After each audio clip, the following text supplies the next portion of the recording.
Special Operations Training Detachment, SFOD-A West, Burro Team. Coming at you from NTC, Off the Radar. This is Off the Radar. I'm Captain Weston Rich, an observer coach trainer for the Green Berets at the National Training Center.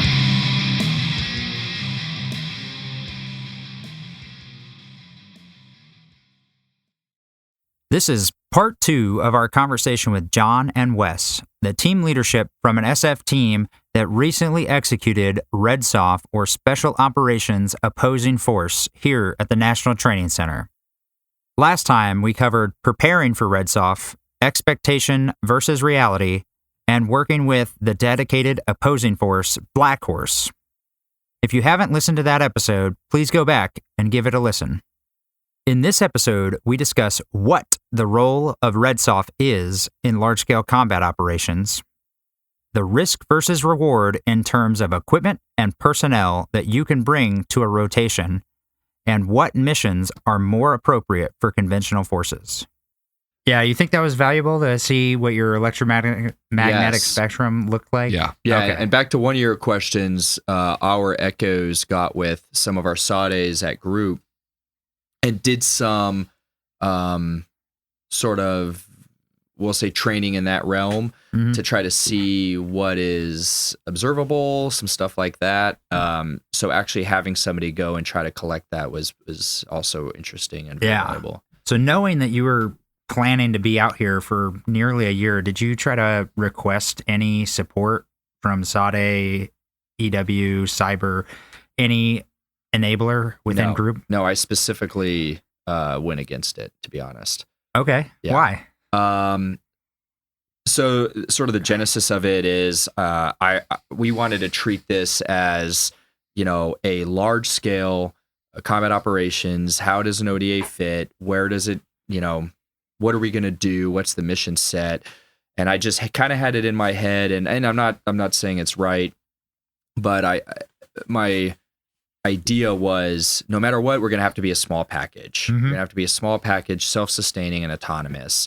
So I wanted to shed a lot of that sort of GWOT enabler stuff that ODAs had been doing for years and years. Now, that's not to say, like, if I had brought an EW guy or even a SFOD-A, it would have actually added value, and not been, it would not have been to our detriment. Yeah. But in its conception, my idea was, nope, I'm just going to take the team because that's probably how it's going to be.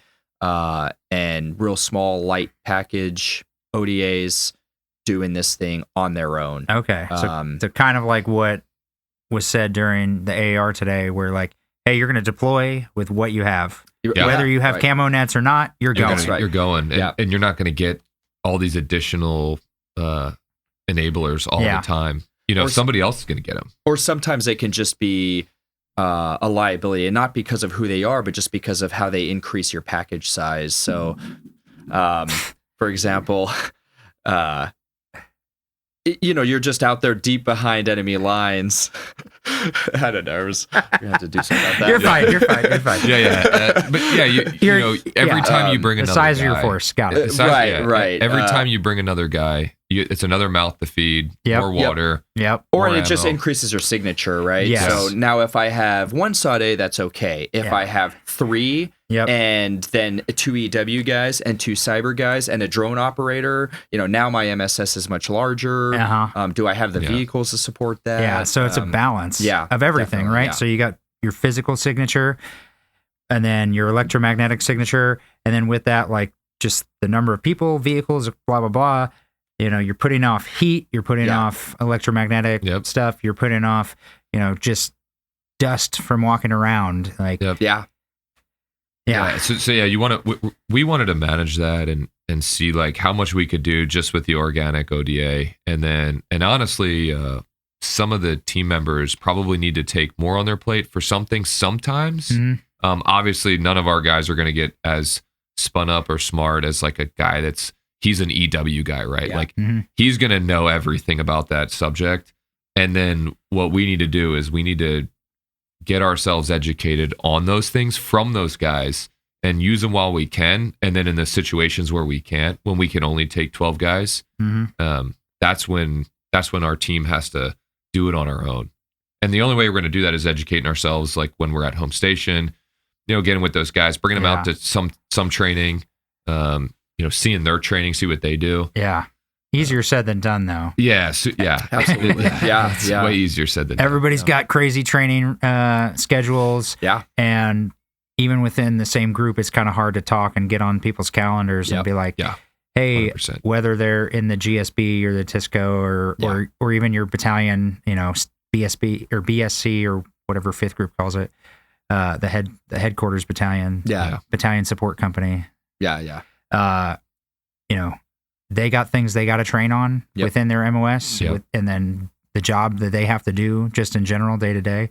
But I wholeheartedly agree. Like, those are great things at home station. Just go with those soldiers and try to understand like what their role is, what their equipment can do, can't do.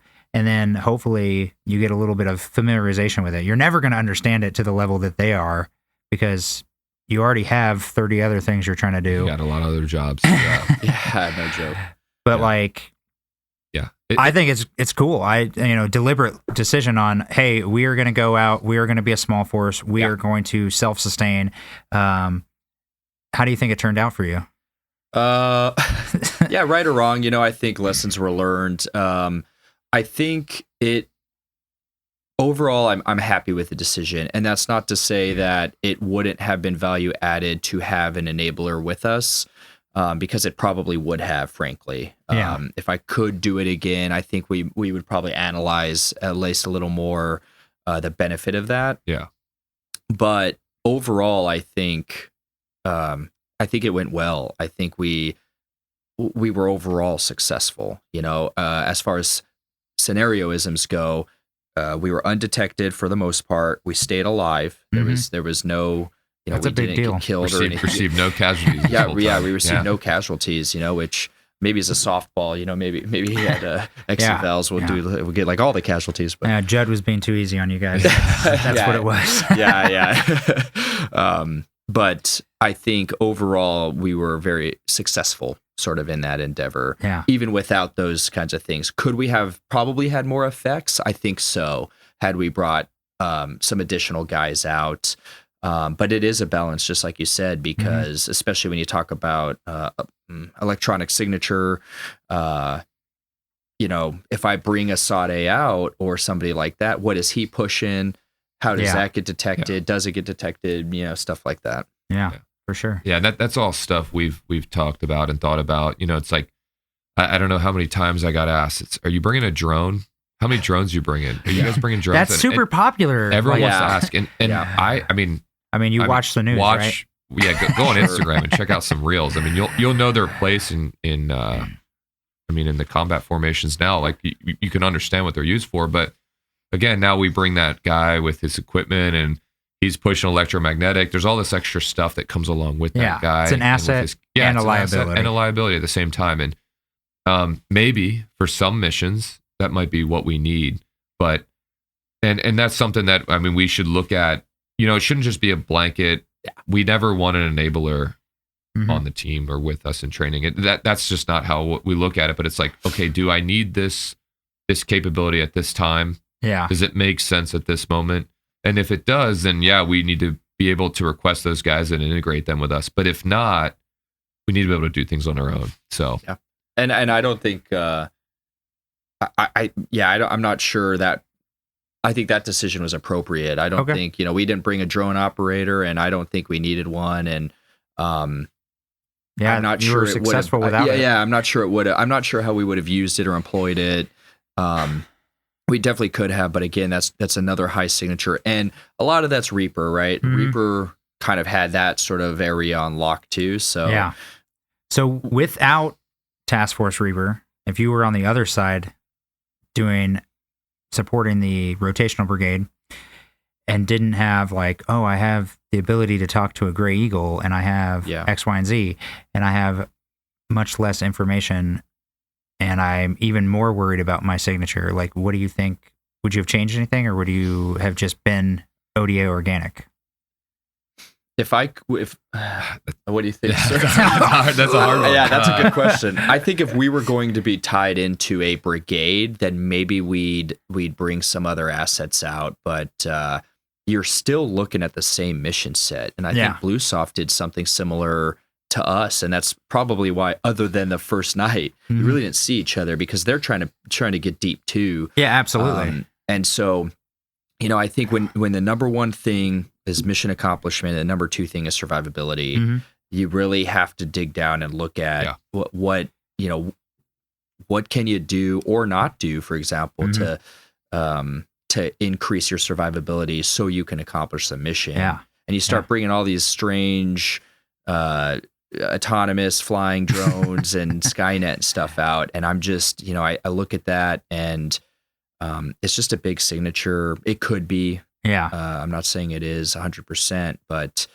I think it just requires a lot of analysis into the mission set that you're doing, whether or not it's appropriate. Yeah. And like part of my thought is like, those belong on that flot, between the two formations, because they already know where the front line is. Yeah. Like a drone in the air is not going to tell them that the tanks are on the other side of that hill. Like they already know those tanks are there, right? But what the drones do is they provide, additional capabilities. So maybe those SFOD-As or EW guys, they provide additional capabilities right on that front line. So you don't have to hide anything there. Yeah. But once you start going in the deep area and you're trying to reduce that signature, every capability you bring, there's a cost benefit. Yeah, and I mean, there's a school of thought, right? That's, you defeat the drone by destroying the drone operator. Yep. So if we're deep behind enemy lines, sending drones up, and that stuff gets pushed, and they find the drone operators. Now we're in a whole different kind of situation. Yeah, for sure. Well, the two priorities you kind of listed out, mission accomplishment and survivability. Yeah. I mean, perhaps they fluctuate between 1 and 2 depending on the phase, because if you don't survive, you're not going to accomplish the mission.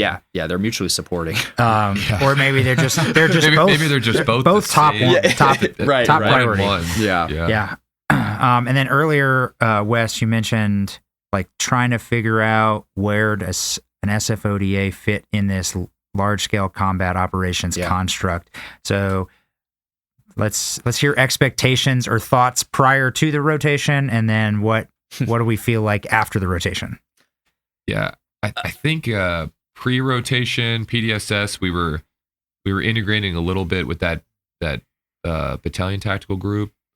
Brigade tactical group. Really, it's just a squadron battalion size here, but it's pretending to be bigger. Yeah, they're punching up. They're punching up, right? Yep. So, and we're looking at integrating with them, but then, and getting in their plan and understanding what they're going to do is super important to how we're going to fight our fight. But I think then looking at it further, it's like we probably need to be integrating a level up, which is what we did with the DTG. Yeah, and that's because we might not have Wes is a really good shooter, but he's not going to outshoot an M1 Abrams or a T90. That guy gets me. What? So anything on that flot is really not where we need to be. We need to be away from that, and conducting operations beyond that. And so that's really where the DTG, or maybe a division in the the blue realm, is looking. They're looking deep, and they want to affect they want operational impacts with every mission, and every time they send somebody out, they want operational impacts. It's not just a tactical impact. They want that big operational potential strategic impact. So like a tactical impact would be, hey, I destroyed an enemy tank. Yep. Yeah. And an operational or strategic level would be like, I took out this counter battery, and now they have a whole section of their battlefield that can't do counter battery fire. Right. Yeah. Can now be affected by friendly fire. Yeah. Friendly call for fire from artillery, and they won't know where you're shooting from, so they can't shoot back at you. Yeah, and that was running. I mean, that was guidance I had to the team the whole time. Was like, I don't care about Bradleys and I don't care about tanks unless they're rolling into our MSS. And until that point, like, those items are for the other tankers on our team to take out. Yeah, and so what we're looking for is important things, and I think we just need to be able to understand that if we're going to be specially trained and equipped, we need to be looking for special targets. Yes. And it's not just combat formations. And that was your understanding prior to rotation? No, I think prior to the rotation, we thought, at least I thought, we were going to be providing battlefield intelligence to Reaper or the DTG the entire time. And it very quickly shifted, I think, to them providing us intelligence, which changed how I thought an ODA was going to fit in a LISCO. Because to answer your question, what I thought was, we're going to go there, SEAD, right? We're gonna look for whatever enemy air defense systems, and we're gonna get them, and that's how we're going to be used. Deep fires, deep recon, stuff like that is how we're going to be used in LISCO. And then coming out here, kind of seemed like Reaper had a pretty good handle on all of that, which may be realistic. So that ended up turning into kind of switching off of this SR. We're going to tag and find targets for you, and then you can affect them with however the DTG organically would affect that, whether it be artillery or drone or whatever. It quickly switched to them sort of feeding us stuff they found and wanted us to affect so they could conserve their resources. Yeah, they needed to hold those resources, and so we were the option for them to target something specifically and deliberately, and get good effects. Because you shoot artillery at something, you may not get the effects you want. Right? Well, yeah, depending on what you shoot, right? And how if it's a GPS jammed environment or something like that, even a good rocket missile might get slightly askew versus a cannon that's just kind of like, I'm going to decimate a specific area and hopefully my target stays in that area. Right. So you guys are talking about kind of doing, we'll call it surgical strike on pinpointed specific targets that are going to be of value to the division level. And I think based on what John was talking about, I think sounds like good that the word is getting out to the force. Like, you're a special operator, you need to go after specific things and not, hey, just go lay waste because you are an elite soldier and you're going to be able to do amazing things. Yes, you are, but if you want to go knock out a platoon of tanks, you can, but you know what you're going to do? Their sister platoon or 3 that are around them are going to turn and they're going to get you. If you want to knock out a platoon of tanks, you need to be in 3rd ID or the 82nd Airborne. That's what you need to do. Because those are the guys that are going to do that. It's not us. But so you guys cued in on, hey, there's a specific set of targets. And I think it's awesome, Wes, that you're hey, division could affect this probably with the things that they already have, but they can conserve those resources and use it in order to get the BTG, the Brigade Tactical Group, farther by enabling them with fires closer to the flot, and we can get that other piece of equipment off the battlefield using our special operations forces, or special purpose forces. Sometimes they're called on the opposition side. So the best thing, what was told to you guys after the rotation by the battle captain of Task Force Reaper was the best thing you did had, as far as overarching impacts for the whole battle, was take out a counter battery where you took out 6 enemy combatants and then their special piece of equipment. And you secured some commo and stuff like that. But grand total across the whole rotation, you racked up 80 some odd KIA and a bunch of vehicles and X, Y, and Z, and that was with kind of having your hands tied at certain points. So even though you went out and you in one night got almost 50 people in a tactical operations center knocked out, the thing that was the best was 6 guys and a counter battery radar. Like I said, a special target. It's you're going to use a special forces ODA. You're going to put it against a special target. And that had more impact than any of the other targets. And I mean, that makes more sense for a 8-man team with 10-man partner force. Definitely. Okay, to go after 18, you as 18 versus 6 makes a lot more sense than you as 18 going after 40 to 50 or more. Right. And it goes back to what I think what the captain was saying about operational effects. That's a level above that tactical level tank killing or paladin killing or whatever it is, that affected the battlefield for the entire duration and shut them down. Yeah. And it was, that's the difference. You can send a small special forces team in to do that and achieve operational effects or even strategic sometimes for the larger picture, I guess, than just, can you guys overwatch this bridge or can you javelin this tank?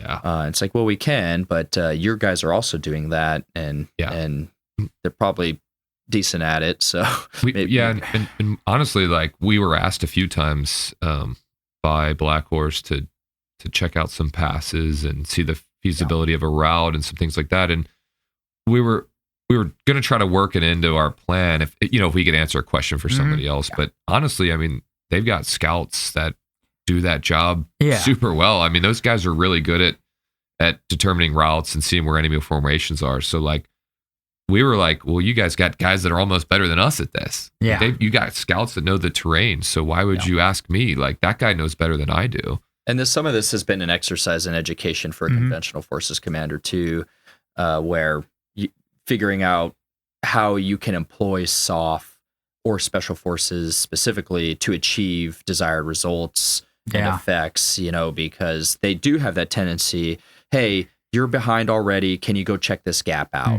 And just like you said, we can, but I think according to this cop, you've got scouts there that can also check it out. I think it's a balance because in a challenge for detachment leadership, because like going through the qualification course, you're kind of taught like rapport, relationships. So even though it's a short duration exercise, you want to make a good impression. You want to be like, hey, I'm supporting you. But some of that actually means you have to say no because you have to understand what your role is. And then I love the fact that you were like, I could do that, but you already have somebody that's their job, man. Yeah. Like, yes, I can do that, but my actual better job is to do this other thing. And that is a conversation I had a few times with Black Horse, and they, when I pitched it to them, at first they asked for a thing, and then I said I could help you with that maybe, depending on how the rest of this mission plan was going to pan out. But I then told him, I was like, but I'm also going to probably do this. I gave them like a few things, and then they're like, actually, that third one would actually give us the most effects. I'm like, okay, well then we're gonna channel our energy and our planning against that thing, and I'm not gonna just look at this route. And then they were like, I don't need you to look at that. Actually, I need you to do that other thing that you told me you can do. And I think like Wes said, we're educating them and educating ourselves at the same time. I mean, we need to be interoperable with each other. I mean, we need to be able to have those good relationships with our conventional brethren, because that's important on the battlefield. And we need to understand their capabilities. They need to understand ours. Oh yeah. So when you go back and you're telling the good news of how awesome REDSOF is to 5th Group, what are you going to recommend besides, hey, get out there and go do REDSOF? Or are you going to recommend anything specific? I'd honestly, and this is probably like kind of a tactical level answer, but I would recommend, like, you can recommend, hey, if you're going to do that, like, I would say do this type of training. I would recommend brushing up on like identification and just understanding through a spotting scope, on high, max zoom. Oh yeah, with Mirage in July in 110 degree heat, being able to determine what is a tracked vehicle or wheeled. Yeah. Did you look at anything over thermal and be like, I think it's a Bradley, thermal, it's a tank. We definitely saw some engineer assets moving heat of the day through our rifle optics and a spotting scope. And I could tell that's a tracked vehicle, but I've just been doing that for a long time. But some other guys are like, I just can't tell. And some guys, maybe, on an ODA, like if you have a newer ODA or something, some guys, it's just hard. They don't understand road wheels, right? Road wheels on a track vehicle, or how many wheels something has, or what even a lav is, or what's a striker. Yeah.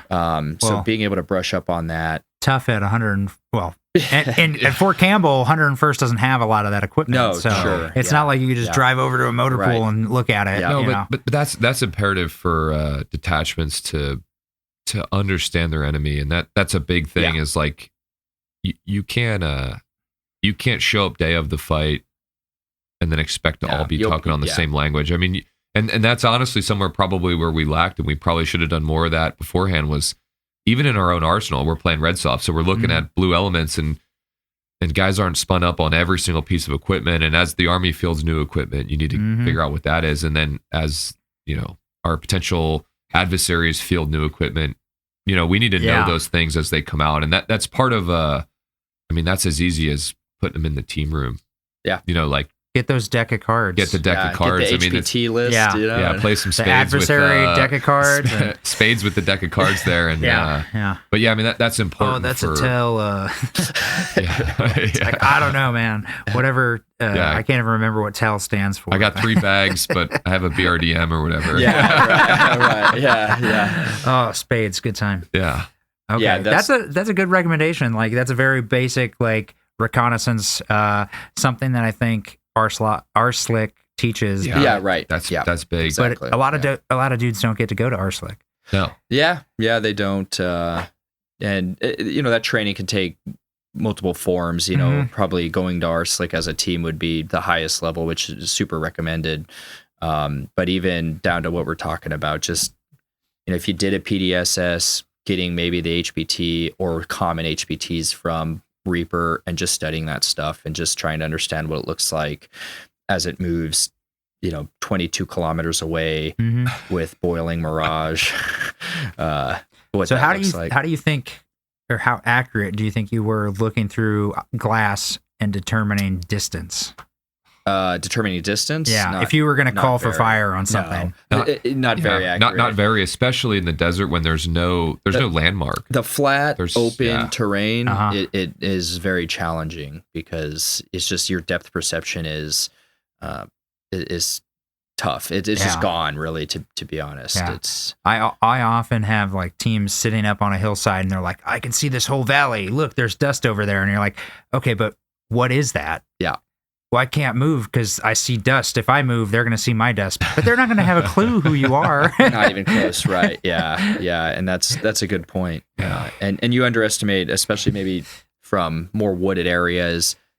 You get up on a mountain and you've never seen 20 kilometers before, so you don't even know what that looks like. That's estimation is probably not very accurate. And honestly, that speaks to a point of changing your training venue and actually coming here to NTC, and fifth groupers need to come here. But yes, you're at Fort Campbell, you're at Fort Liberty, you're at any of these other posts that are heavily wooded, and then you're used to being heavily wooded. Oh yeah, and you're like, okay, if I get up to this wood line, I can see this far. But changing that training venue is important, I think, and actually coming here to NTC, like, eye opener right away, especially for younger guys that have never been to a desert.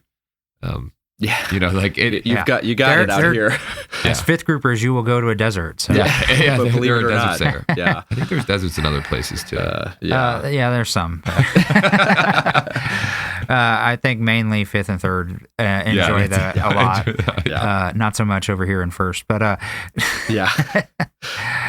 But all right, so mostly positive experience with REDSOF. Is there anything you'd change? Anything I can take back and we can try to make better for the next iteration?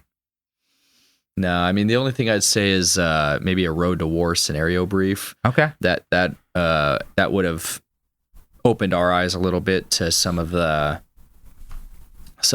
players and some of the scenarioisms, I guess, that were presented to us, Yeah, you want like a 500-page Pineland document. Right. I want every ODA. I want to study. I want to study on the people here. Here's your 12 months of. Oh man, I'm drawing a blank on what those intel reports are called. Insums. Yeah. Here's right. the Intelligence insights for the summary. last year. No, that's that's probably a little nitpicky, but No, that's a great suggestion. that would have got if we could have gathered the team around or had a brief like that, and then also said, "Hey, this is the deal, and there's a partner force they're going to work with you, and you need them, and they need you, and you're going to execute this to kind of achieve victory." Yeah. Other than that, super positive experience. This was some of the best training. Yeah, I totally think something like that is going to be generated and probably generated by me. Right. You got some work. Yeah. Based on this experience. But for anybody that comes out here on the American side, the blue side, they do get an operations order at the SFOD-A or SODIF level, depending on what's going on. So like the AOB churns on that and the ODAs churn on that, and they have their enablers. They'll have, the other tribes, CA, PSYOP, and they'll have whoever else they bring, and they'll do the staff processes, and they'll actually give SFOD-A or Special Operations Training Detachment the mission analysis brief prior to arrival. Yeah. So they'll brief that to my commander and the battalion commander of SFOD-A, and he'll be playing the role of the SFOD-A or Siege SODIF commander, and they're pitching their AMA. They show up and they finalize and they give a back brief prior to doing infill. So there is all that MDMP products on the blue side, and I don't know if it's going to be as in depth, but I think going forward there'll probably be something for the REDSOF. I think that'd be good. Probably not the next rotation, but after that, I could see something where they have an order and some annex and kind of like a training, or not. I don't want to call it training guidance, but commander's intent where there's like left and right limits. Yeah. So hopefully some of the friction that you felt is dissuaded, because maybe like by phase you'll understand as the REDSOF, like this is what the division commander is authorizing me to execute. Without asking. We don't need to. Right. And so that package on the front end, that operations order would be good, and then it may be difficult for teams when they're in the middle of their training cycle to really dig into that order, but I think it's something that if it was provided, it would be good, and we would get after it. Yeah. So awesome. Well, I will carry the torch. I have to talk to my commander and the SOF's plans chief anyways, about REDSOF stuff. And then I think you guys heard, like, we're going to try and cross-talk with Black Horse, obviously, and some of the other people of Ops Group to make this process a little smoother going forward. All right. So to finish this thing out, what's the biggest thing you learned or biggest thing you took away? And it's a tough are you going to change anything from your training schedule going forward based on this experience? Based on this experience, probably, I probably won't change anything within the training cycle. But one of the biggest things I think I learned, or as a whole, the team learned, was desert sustainability. This is honestly a pretty unforgiving environment. The Mojave Desert in July, and being able to do that and figure out how to sort of mitigate those environmental effects is going to be big. That's a big learning point for me.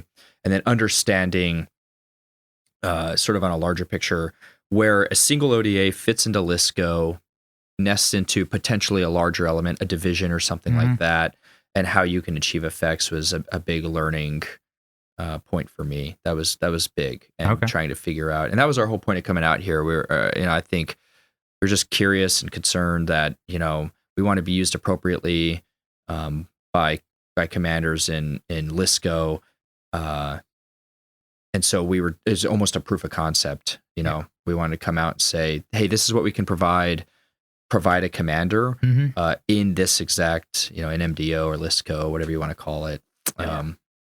That's probably my takeaways. Yeah, and I would say, like, the detachments need to put themselves in that uncomfortable position of like working with conventional forces, and sometimes it's super easy because that guy understands that commander understands you, that guy or girl, but sometimes you have to put yourself in that position where you are teaching and coaching somebody who doesn't know what you do. And to be fair, this was an easy one with Black Horse. They were great. Yeah, they were awesome. But it could be that potential situation where you're working with somebody who doesn't understand you, and then and I think a learning lesson here, and it wasn't negative, but reinforced what we've been doing on the detachment is the basics of pitching those 5 paragraph op orders and going through all the pieces. I mean, everyone wants imagine that. Yeah, imagine that, right? Like, you say it.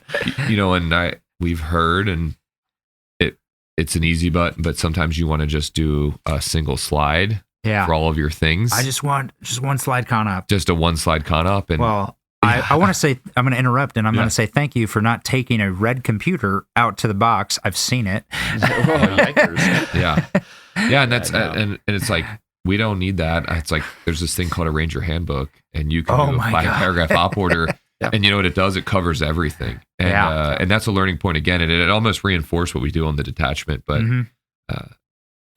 that's for other teams to look at and say, am I above that? And you probably aren't. You probably aren't above that. You're not. That exists for a reason. Yeah. And it's that's the most detailed planning you can do, and a good detailed plan equals success. And we all know, right? A plan doesn't survive first contact, but then you know how to react to that because you've planned. Yeah. And I personally, I don't think there's anything better than just digging into that and creating that plan. And it's going to take you an hour and a half to even brief the thing. But there's a couple things. Everybody's going to have a good understanding of what you have to do out there, and you're going to instill confidence in your commander that he can release you to go do those things. Mm-hmm. So for me, that's just a fundamental. No, what you just said reminded me of something I've told teams because I stole it from my 1st Battalion commander, who's actually currently the JRTC COG, Colonel Hardman. Nice. But like you said, Wes, we plan to, even though it's going to fall apart, so that we can adjust off the plan, or something to that effect. His quote was, "We plan so that we understand the problem, knowing that the plan isn't going to stay, but we understand what the problem is so we can adjust." Yeah. And then I love John talking about Ranger Handbook. Our old Burro 7 used to tell every rotational training unit, like, you need 2 things to be successful here. You need the Ranger Handbook, and you need a detachment mission planning guide. Which I have.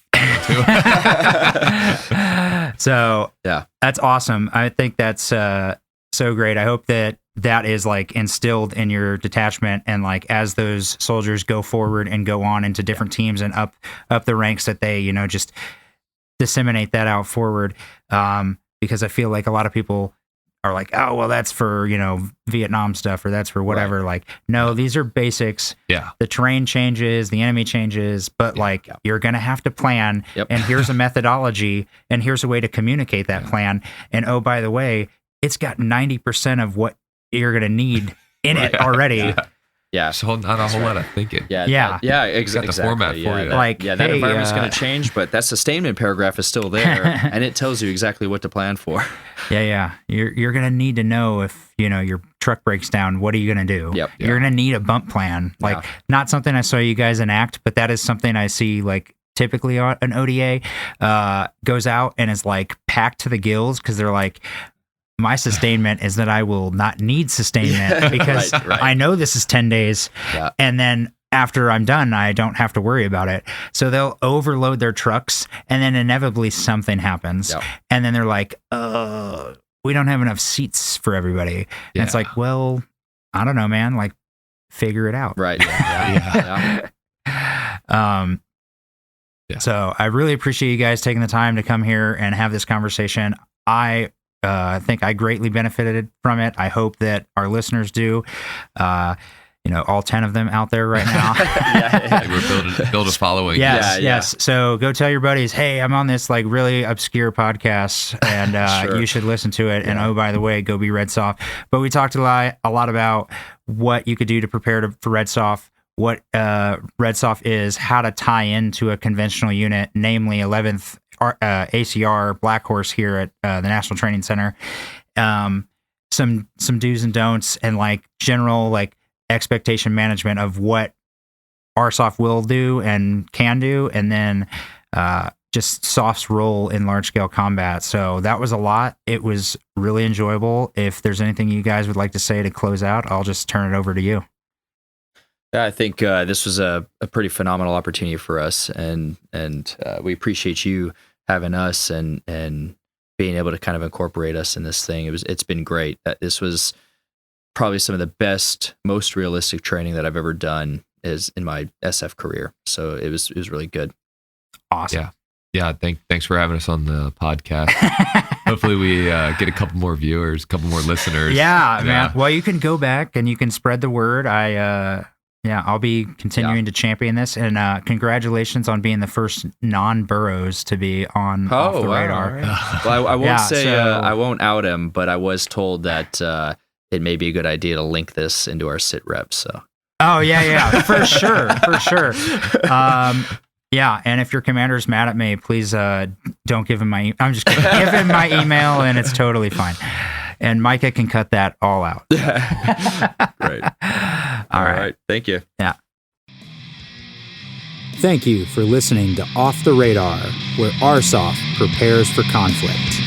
Like, subscribe, and share on your listening platform.